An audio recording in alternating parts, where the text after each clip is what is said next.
Welcome, everybody out there in virtual world here from the Walter Anderson Museum of Art. I'm Julian Rankin, director of the museum, and joined by Mattie Codling, our director of collections and exhibitions. How are you today, Mattie?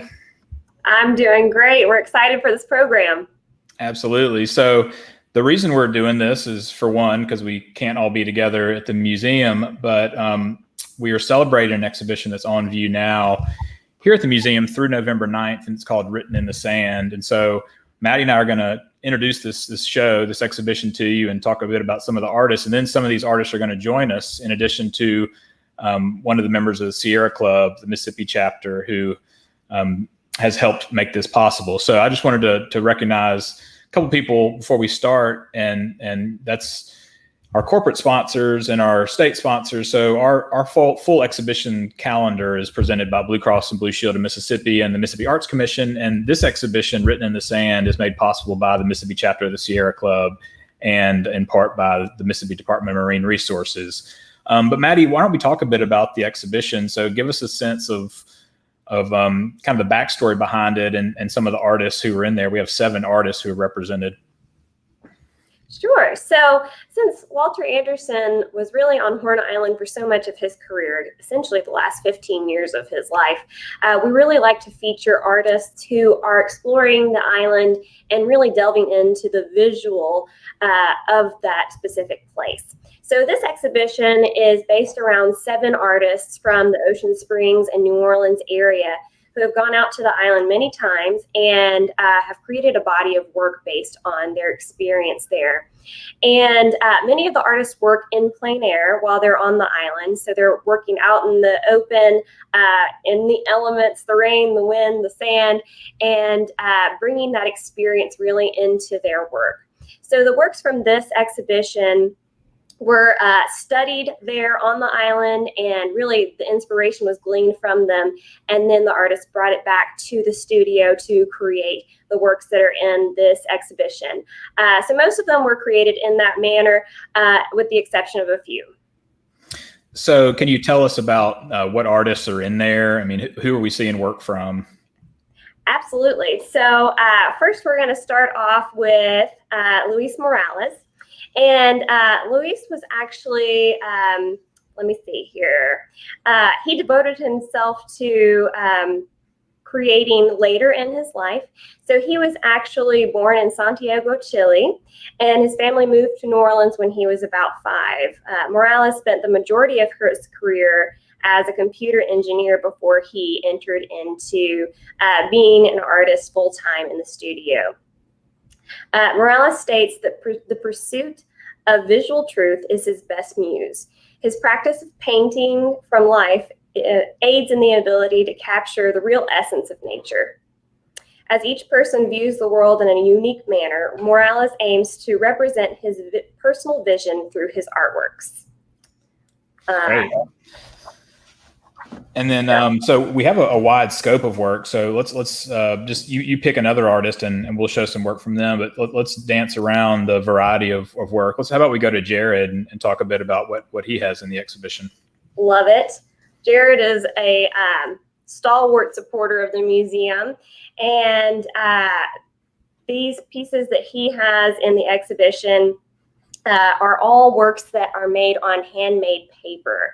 And what I really love about these works is that Jerrod has abstracted water and sand to create these really fascinating pieces.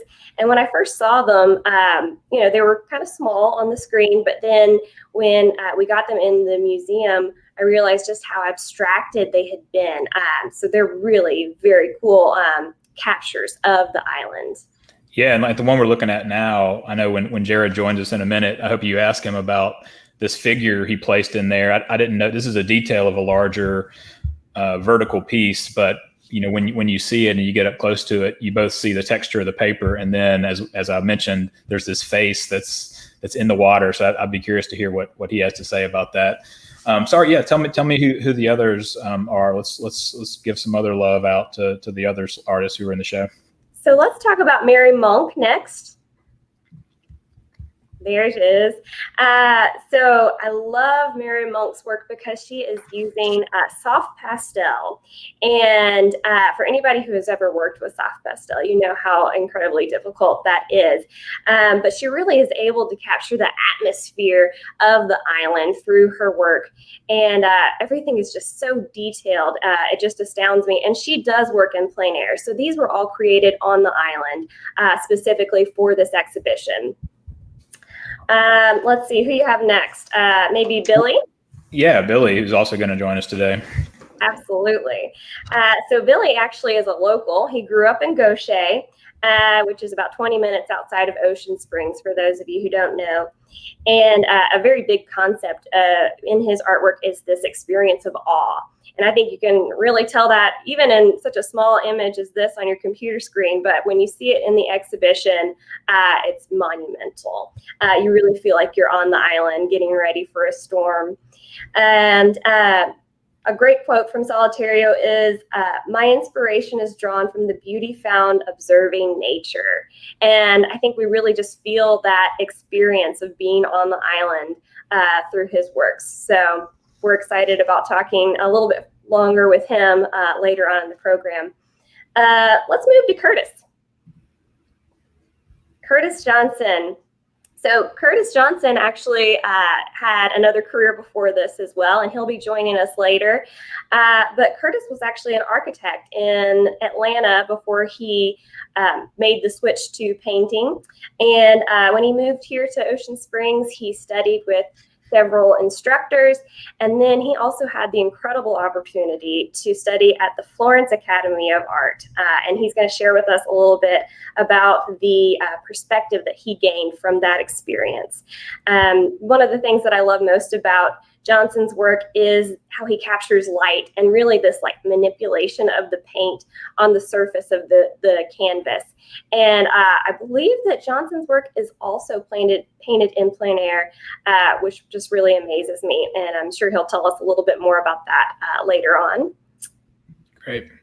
And then lastly, Diego, who also isn't here with us today, but he left a message for us. And so I've got his work on screen here, as well as what he chose to send in his stead. And he wanted us to share with y'all that it's been an honor to be a part of this exhibition and to share the space with all these talented artists. He says, "I've long been an admirer of Walter Anderson's work and consider him an art ambassador of sorts.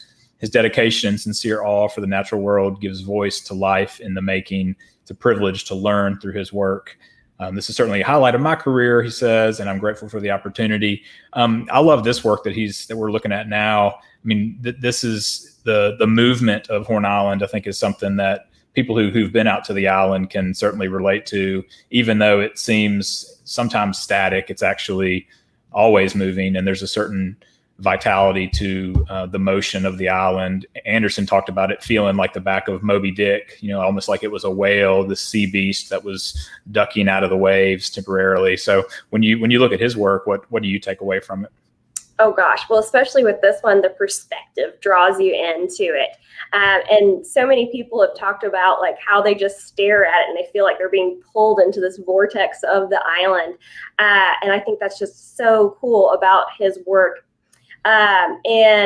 So it's really interesting. He describes Horn Island as kind of this lunar landscape, like this other world. And for those of you who love the island and love going out there, it really is kind of a place set apart. So we really enjoy seeing Diego's renditions of the island in this exhibition. And I would like to talk last but not least about Osicles' work. And Osicles is actually a really cool person to have featured in this exhibition because he was the instructor for many of the artists in this exhibition. And he is also the founder of the New Orleans Academy of Fine Arts and also a well-known member of the New Orleans art scene. He created many of the posters for the Rex Ball and Mardi Gras.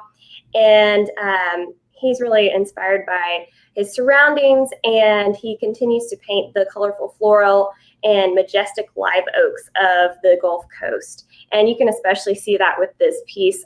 The detail, the attention to light and atmosphere is just so pronounced in his work. So just a real exciting experience to get to have those in the galleries here. Yeah, I love what he did there, because if you've ever been out to Horn Island, you can't help but notice the osprey nests and all the birds that, of course, call the island home. But, as you walk the island, if you go away from, the west end, start to get over to the east end and start to walk the areas of the island that aren't as passable by boats and easily to dock on, you start to see these different kind of facets and personalities of the island. And so when I was out there last, we had kind of a little bit of nomenclature for some of these osprey trees and nests that you'd see. It was almost like an osprey apartment complex. There's certain parts of the island which you can hardly get to, and there's all these lagoons and dunes that separate it. So unless you walk around the perimeter, you don't really get to see them. But it really is, it's like there's a whole nother civilization living out there of these birds, and I think he captured that well. And it's part of being on Horn Island, and this is going to be what we'll talk about with our next guest is having a respect for the animals and the plant life that is there, because as you're walking around, it's so easy to lose track of whose home you really are on. And in many cases, the island is first a natural place, and it's first home to eagles and osprey and blue crab and all the things that call it home. And we're sort of infringing on that, or at least we're guests in that atmosphere. And so I thought this one really captured that well. So yeah, you have the personality that you see through these artists who are echoing what Anderson was doing, but doing so in their own particular way. Thought it was a really wonderful scope of work that we had in there. So Mattie, I'm going to let you take a quick break, and we're going to bring in a guest that I'll talk to, and then we're going to circle back with you, and you'll join up with the artists. So thank you. We'll talk to you in a minute. Thank you. So I'd like to introduce Nkrumah Frazier, who I'm going to bring in now. And Nkrumah is a member of the executive committee of the Mississippi chapter of the Sierra Club. He's a friend of mine. We've partnered in the past, and a great resource. He's also the chief sustainability officer for the city of Hattiesburg, a conservationist, an environmentalist, and a ranger. And you have a lot of little feathers in your cap. So how are you today, first of all? Hey, Julian, I'm doing well. Thank you for having me. So I wanted to talk with you a bit about give us a sense of the larger context of Horn Island. I mean, this is, for those who don't know, a federally designated wilderness site. And I guess as a lens and an entry point into that conversation, just tell us a bit about the work that the Sierra Club does and how Horn Island fits into that. The Sierra Club is the nation's oldest environmental organization. Here in Mississippi, we have been pretty strategic and very involved in helping to set aside conservation efforts throughout the state. In regards to Horn Island, that campaign was started back in the 70s, or probably in the 60s. I'm not exactly sure when it started, but the campaign to protect the barrier islands ultimately culminated in securing approval from Congress to designate the Gulf Islands National Seashore in 1971. And beyond that, Horn and Petty Boy Islands was designated as wilderness, which is go ahead. Well, I was going to say, and when people think about the islands, I mean, they're so accessible in many ways. At the same time, they're not always accessible if you don't have a means of transportation. And many of us don't want to get in a skiff like Walter Anderson did and row out there. And not all of us have motorboats. But when we do go out there, it's a place of recreation, obviously, and escape. But they also have a geological role to play in the topography, and even especially, I guess, during hurricane season. What do you tell people about the barrier islands and just other other facets of our natural landscape and the way that they actually contribute to our way of life? I think sometimes people think of the wilderness as a separate entity, but especially on the coast with Horn Island and all the barrier islands, they actually help protect us. So there's a couple things that I can say about this. Of course, Horn Island is a barrier island, and barrier islands provide invaluable services that are foundations to a strong economy and a healthy environment. They offer habitats that support a variety of fish and wildlife. The protected waters can serve as a nursery for a variety of marine species, as well as nesting grounds for many sea turtles and shorebirds, several of which we have in Mississippi that are federally protected species.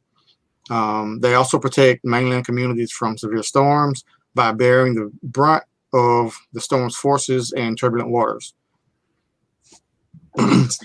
So I want to get kind of into your personal work a bit and the way that you look at nature more generally, and certainly this is one of the reasons that you're such a resource to the Sierra Club and then the work you do for Hattiesburg. But talk to me a bit about how you experience nature. When you and I have talked in the past, one of the things I learned from you, which I hadn't put together before, was that the Wilderness Act, the Federal Wilderness Act, which helped lay the foundation for the protection of Horn Island and other places, that was the same year as the Civil Rights Act.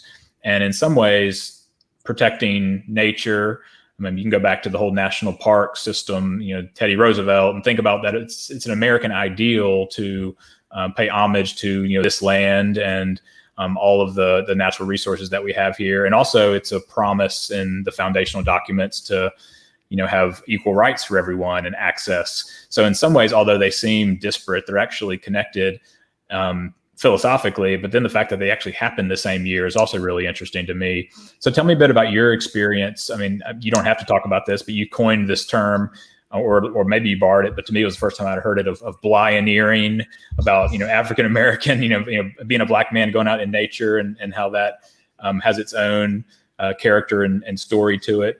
But also, again, just this larger idea of what we find important in America in terms of protecting the resources, but also trying to live up to the promises that we laid out so long ago. Yeah. So I grew up in Jones County on a farm. My father had us out in the woods, in the pasture, hunting, fishing. And on the farm, we grew our own vegetables and fruit, and sometimes sold them. And so my childhood, my upbringing, kind of informs the way that I interact and view nature. I love to go hiking, and I love to take my family hiking. I love to lead groups hiking, and the term you mentioned, blioneering, is something that I talked about, where being one of the first or few Black people to do any particular thing often comes with drawbacks, because oftentimes even well-intentioned people can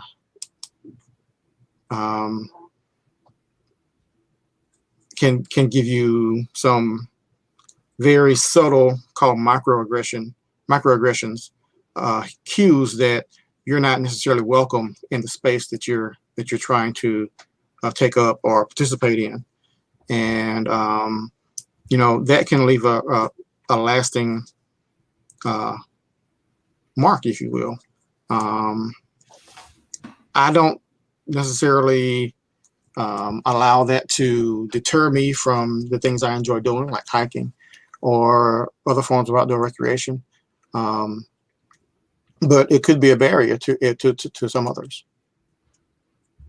So when you take students out, and I will bring this back a little bit to Horn Island in terms of, why these, and the Sierra Club, why these protected wilderness areas exist. When you take students out to hike or to introduce folks to the wilderness that they might not have explored before, what do you think is the importance of that? Because there is a sense that protecting wilderness is important for its own right, because animals, like we mentioned, plants, nature exists there and needs to be protected, but also it's important to get people out there in a respectful way to experience what nature has to offer. So, what do you think is the real the maybe some of the most important benefits of having that connection to places that are still unspoiled, relatively unspoiled by modern life, where you can escape and see nature in its rawest form?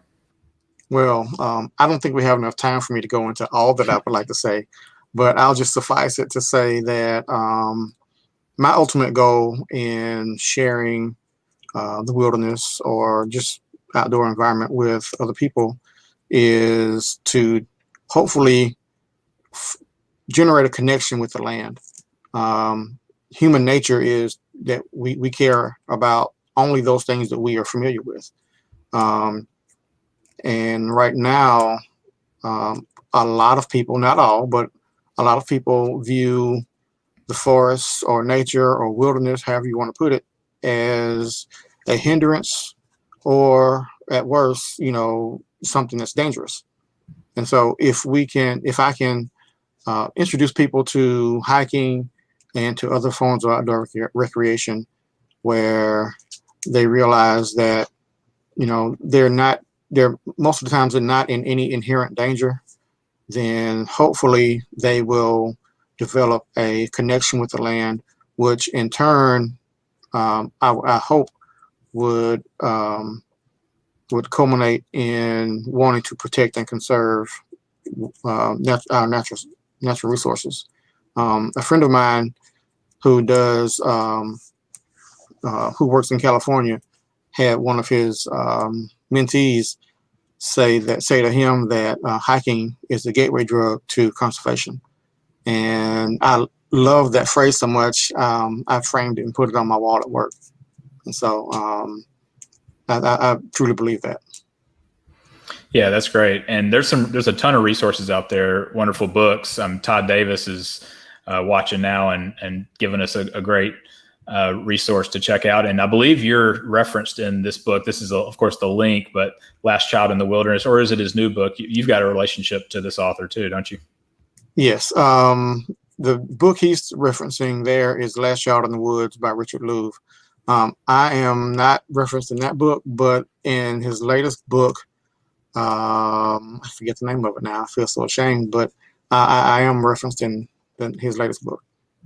So y'all check out Richard Louv's work. It's a great way to understand, how nature can benefit students, especially, but also, all the different things in our daily life that we don't always relate to nature. So Nkrumah, thank you. We're going to bring you back in a little while when we get everyone back on screen and talk more about this. But thank you on behalf of the museum to the Sierra Club as well for helping make this exhibition possible.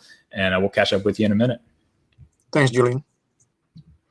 All right, so now we're going to bring back Mattie Codling, our curator, and she's going to have a couple words with each of three artists who are joining us. So Mattie, remind me of who's going first. Sure. So the first person we have is Jerrod Partridge. Great. We're going to bring Jerrod up, and I'm going to step out and let you and Jerrod talk. Great. Thank you. Hey, Jerrod. Hey, Mattie. Thank you so much for taking the time to talk with us. I'm happy to do it.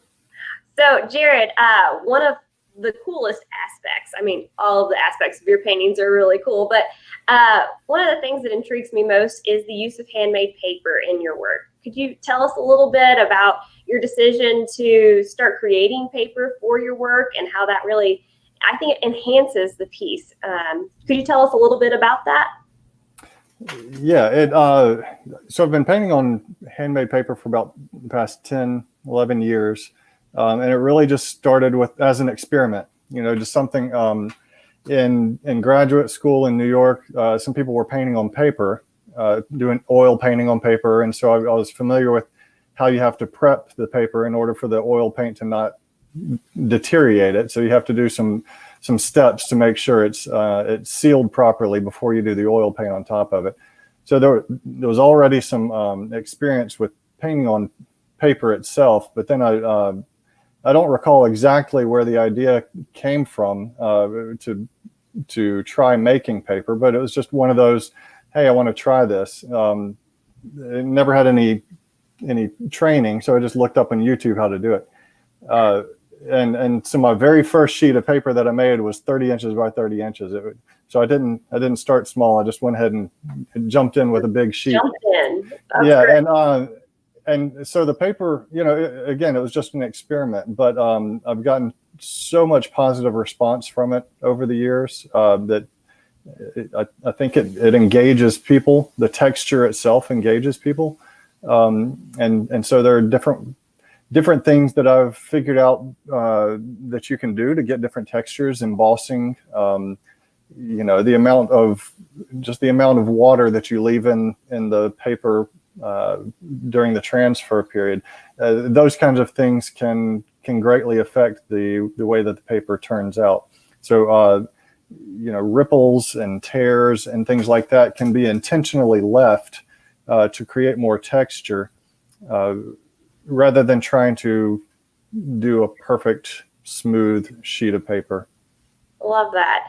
And Jerrod, in the piece that we just looked at, you do have a lot of texture going on there. And at first I was just really enthralled with the waves that you have, and you have the stump kind of appearing out of the waves. And it wasn't until we were actually installing it that we noticed this portrait that you've just kind of tucked into that little tear there. Could you tell us a little bit about that? Yeah, a lot of times when I'm making the paper, I will come across an image, a face, something, a graphic, something that I just find interesting for no other reason than it's just visually interesting. And I'll throw it into the pulp without blending it up, and it'll show up where it may. And then sometimes that gets painted over if it's not in the right place. Sometimes it's left. And then sometimes with the painting that you had up a second ago, that one was actually added in there. So there was when I put the paper together, there was this triangle shaped hole that kind of needed something filling in, and I had this face that I glued into the paper, and it ended up mimicking the stump shapes to where it almost feels like another stump from a distance. It looks like it could be that, but then when you get closer, it becomes, you see that it's actually a face. And what interests me about this is that it brings the humanity to it. It makes you realize that this is not just a separate water nature scene. There's actually a human connection to the whole thing. That's great. That's great. And I don't know if you're aware of this, Jerrod, but Walter Anderson did a lot of the same thing with stumps and pelicans, and kind of the morphing between animals and people and natural elements. So that was pretty cool, even if you didn't necessarily intend it to be mimicry. That's great. Thank you so much, Jerrod. We really appreciate it. So next we have Curtis Jaunsen. Hi, Hello. Curtis. How are you? Hey, all right. How are you? Doing well, doing well. So Curtis, in your artist statement, you state that you studied at the Florence Academy of Fine Art. That is just really exciting. Could you tell us a little bit about your experience there and how it affected your visual approach to the Gulf Coast? Okay, sure. Well, let's see. When my family and I left to go to Florence, Italy in 2002, I was in my late 30s. And so I'm working as an architect, but I'd also been pursuing art for the couple of decades before that, just self-taught, and a lot of abstract painting and doing some more kind of realist work. And that just at that moment started to discover a strong interest in representational realist painting. And so circumstances in our lives changed, so we were able to make a big change and devote a couple of years, 2 years, to living in Florence, Italy. And the school that I ended up going to is founded by one of a group of artists who in the 70s had moved from the United States and England to Florence, Italy to study with a classical artist who sort of had retained what, kind of classical art training that modern art had kind of replaced.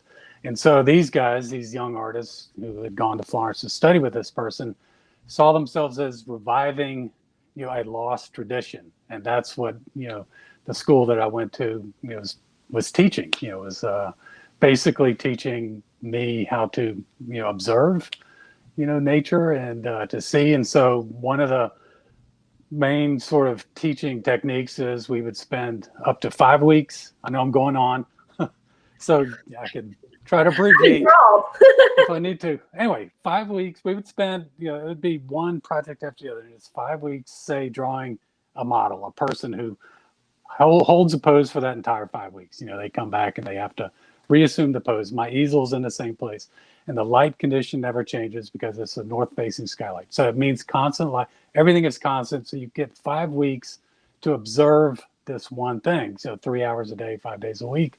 And teachers come in and they help you, kind of correct your observational mistakes, help you see where the form maybe isn't quite accurate, help you see, the edge qualities maybe can be adjusted, all that. So it's intensely, sort of teaching you how to see. And light, teaching you how to see light, was sort of like one of the sort of central aspects of it. So taking that and then going outside, you kind of just bring that with you. So I did that for 2 years. And then, going outside and painting, plein air. I think I have 5 paintings in the show, and 3 of them were started outside. I don't think I managed to finish anything. But so 3 of them were finished outside, but later brought in. So, but the idea is still me trying to, observe that light and just kind of, and the light quality, the temperature, all of that, and capture all of that, so that experience of being there in that place at that moment can be, shared. And so anyway, that's it. Absolutely. No, but that comes through with your work. Absolutely. And these are 8.5 by 10 inches. Yeah. Around there. Yeah. Something I could comfortably finish in the amount of time that you have before the light changes. And Sure. But they draw you in. Each one has really captured the light and atmosphere of Horn Island. And you've picked some different times of day there. Mm-hmm. But I think one of the things that really adds to that aspect is how you've started to actually manipulate the surface of the paint.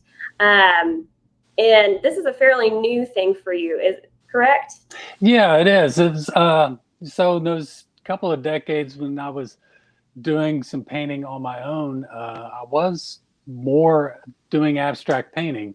So I had that interest. And then when I kind of moved into representational painting, it was the kind of more expressionist painters, people who had sort of expression in the way they applied it, like Jaunsen or Sargent.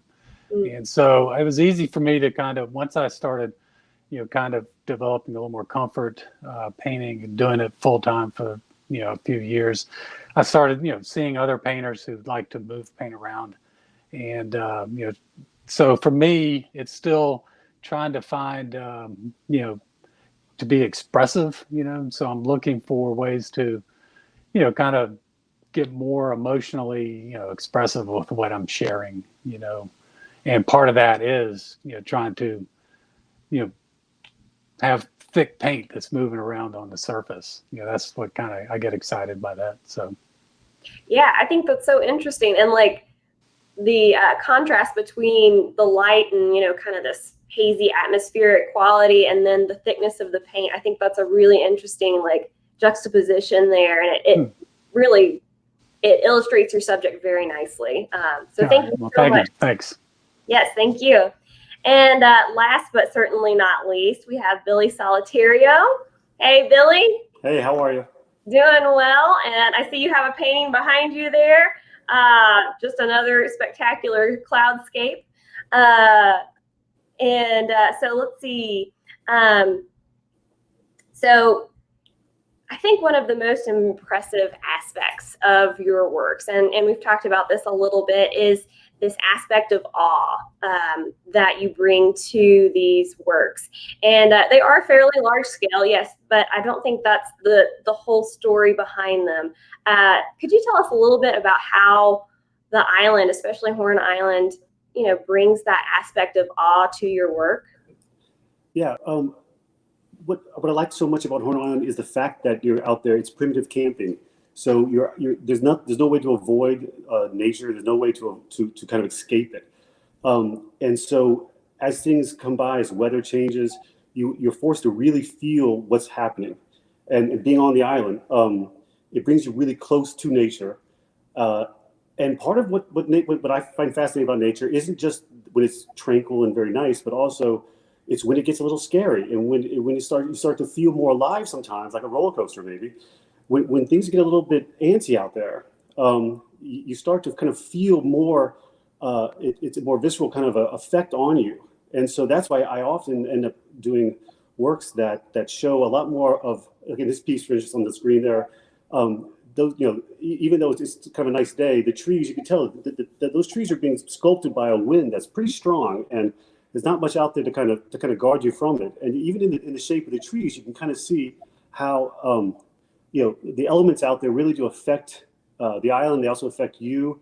And that's one of my favorite things about Horn Island is that fact that you're not doing a painting and then going back into your car or going back into, to the studio. You're out there, you're feeling it. And these images and like the piece that you're showing there, in the evening when you see these huge lightning storms that come up, it's a wonderful sense of danger. But I mean, there's some safety in the fact that you've got your tent that you can go to. But you're able to really witness and feel it. And this piece is actually called the plow wind, which is that cold wind that comes in when you feel a storm, when the storm's coming. It's that cold wind that blows down. And it gives you chills sometimes, not just because of the cold weather, but because you know that there's something big up there. There's something really big happening. And so that's what that piece is about, the plow wind. And you can see the wind coming off of the fire. It's a wonderful feeling out there. And that is definitely what I often am trying to show about my work. Absolutely. Well, it comes through. Absolutely. And something that I really enjoy about viewing your works is that you feel like the emotion of the island.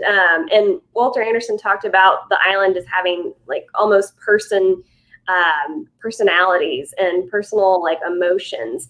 Do you ever, get the feeling that you're part of this greater, I guess, dance or communication with the island when you're painting?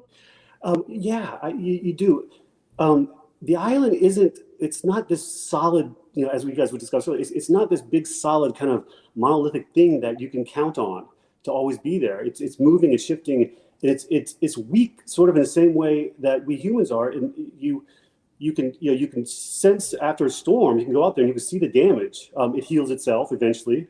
But after a hurricane, it's damaged. And so it feels the same kind of way that people do when you're out there, that you get a sense of the nature is not, it's working with you, but it's also, it's always pushing you and it works against you as well. That's great. That's excellent. Billy, as you are kind of the unofficial leader of this group of artists out to the island, what are some of the influences and reasons that you started taking a group out there to the island instead of just taking kind of solo trips out there? Well, it's when you have something that you really are in love with, and it's part of your experience as an artist. The first thing you want to do is you want to share that experience with other people. And here in New Orleans, where I am now, I'm able to meet other artists and meet other artists from Ocean Springs, like Jerrod and Gertz. You're able to meet these people, and I know that they've been out there themselves, but especially the New Orleans artists like Mary Monk and Oscos, who I brought out there, and Diego. They once you're out there, it's so surprising that this little gem off the coast of Mississippi that a lot of people don't even realize Mississippi has a coastline. When I talk to people from other places, and then they can't imagine that there's such an amazing and beautiful place that's so close. And so obviously when you have that, I grew up in Gaucher, and so that was the first place that I saw out on the ocean. across the horizon, and it represented that opportunity and that what's over the horizon. And so when, so I grew up going out there, and it became part of who I am. But being able to share that with an artist, and most importantly, seeing how they describe what I've seen for so long, and bringing new energy and bringing new vision and new perspective, that they're able to see it in a totally unique way, different than myself. And but that's what other artists are able to do. That's especially talented artists like the ones in the show. They're able to bring a new vision to something, for me, which I've been to so often. It's fantastic, and the show itself is incredible, with all the different types of views of the same the same thing, and how people take it and bring it. And anyways, it's been a really fantastic show, I think. Great, thank you so much. Julian, I think that was all the questions I had. Unless, Billy, do you have anything you'd like to share before we go to questions from the audience? No, I mean, I definitely want to thank you and Julian, but we'll get to that later on, I guess. But it's a fantastic show. I'm thrilled that the Sierra Club was able to help out I'm really happy. I wish that we could have had, obviously, a little more to do with the opening. But this is fantastic, and I know that a lot of people have seen the show. It's receiving some really great PRs. It's fantastic.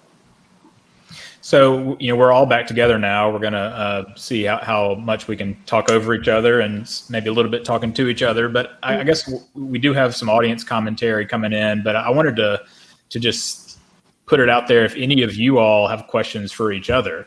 I mean, seeing y'all have painted together, and like you said, we weren't all able to gather for the opening, but now that you're talking about each other's work and you all have different approaches, and Nkrumah as well, do any of y'all have questions for anybody else? I don't. Not right on hand. Well, let me pose this then. One of the most oft recited Anderson quote is, to realize the beauty of humanity, we must realize our relation to nature. And so I guess, Nkrumah, I want to pass it to you, and representing the Sierra Club here. How do you see, because this is not the first show we've had. We had a wonderful exhibition about a year and a half ago of photography by Donald Bradburn, the late Donald Bradburn, who had documented Horn Island beautifully through black and white photography. And there's a sense that art can communicate in ways that sometimes the facts can't, about why we should protect these places. From the Sierra Club perspective, why do y'all think it's important to have artists going out to Horn Island and bringing work back and thinking about this in a creative way? Well,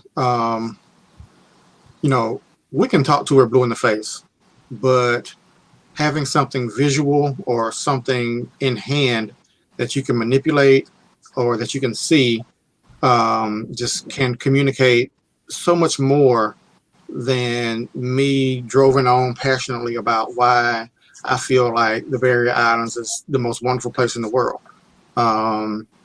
Until someone either has a chance to go out there or to in some way experience part of what the Barrier Islands is, they'll still be kind of set apart from the islands. They will, yeah. Well, we've got people joining from all over the place. Someone here from Laurel that lives in North Carolina and has for a long time. And to your point, Billy, and I see what Jerrod and Curtis have to say about this too. But for people who aren't as intimately familiar, who didn't grow up in Gaucher like Billy, or who don't work here at the museum where we're several miles offshore from these islands, from the artist perspective, why do y'all think it's what would you say to people who don't know about Mississippi's treasure out there? Maybe some of the stories, because when I was out there last, which was unfortunately not as frequently as I'd like to with this last year, but when I was out there in 2019, we had a storm, and luckily it didn't flatten all of our tents permanently, but certainly it rained on us, and we were all together, and then we had to all break apart and take shelter. And there's not really any way to vicariously experience that unless you actually do it. But the next best thing is hearing from people who have done it. So, from being out there and camping together and painting out there, what else would y'all say to people who really don't have any conception of the mystery of Horn Island? Jerrod, do you want to tell them about the trip we took out with Mary and where we ate? We went out. I'll let Jerrod tell the story, but it's not going to be a great public relations thing, because when the weather does turn out there, it's scary and it's dangerous. And but Jerrod, what happened? Yeah, the three of us were out there. We were painting. We were planning on a 3-day painting trip, and a big storm just came out of nowhere. It popped up, and we thought that we might be able to just hunker down in our tents and ride it out. So the first band came through, but then Billy was looking at the radar on his phone, and he was like, "Guys, this is not looking good." he kept saying, this is not going to stop. And of course, it wasn't forecast. It was something that it really just came up on us quickly. And so we tried to get our boat. We really were stranded out there. A boat dropped us off, so we couldn't just head in. And when the weather is bad, you don't want to be on the boat anyway. So we called our the boat captain to see if he could come, and he tried, but then he wasn't able to. And so we were just back and forth of like trying to pack up our gear, and then we couldn't pack it up, and we didn't know if we were going to stay. And at one time we had packed up all the tents, and then he said he couldn't come out. We had to set a tent back up. So all three of us were piled up in a 2-man tent for hours, waiting for the weather to calm down for the boat to be able to come out and get us. And there's a connection that you make with people and experiences like that you really can't get any other way. You're really on a deserted island, at the mercy of nature, at the mercy of other people who can come out and pick you up, at the mercy of whatever materials you brought with you. So it's a humbling experience, but it's thrilling and exciting, and a great time. Well, Jordan, who's watching, he agrees that's a pretty dope story, and it reminds me. Obviously, you couldn't help but be reminded of Walter Anderson willingly deciding to stay out on Horn Island when Hurricane Betsy came in 1965, and famously lashing himself to the tree and all that.